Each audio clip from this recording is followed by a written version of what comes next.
Africa Content TV.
àdìsá tẹ̀lé ìdàgbà wọn ṣe.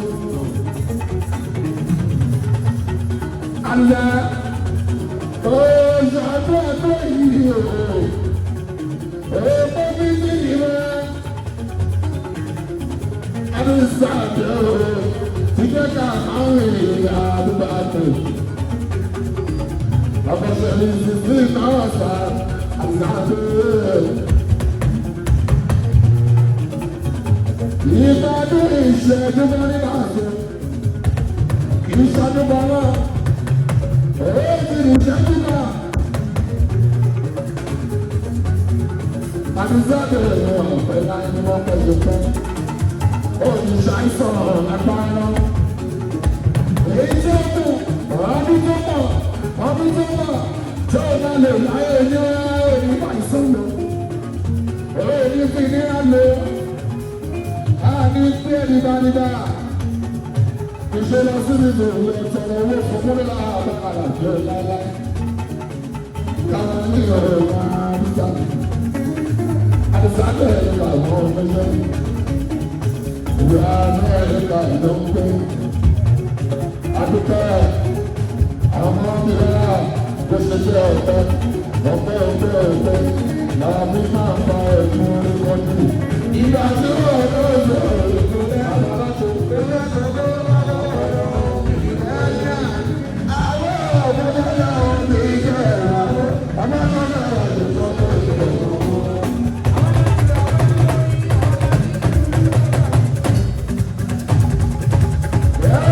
Àdúgbò tí a ní àdúgbò àdúgbò ayé àdúgbò pẹ̀lú ọ̀ṣẹ́ gbogbo ènìyàn lórí àdúgbò àgbẹ̀nà.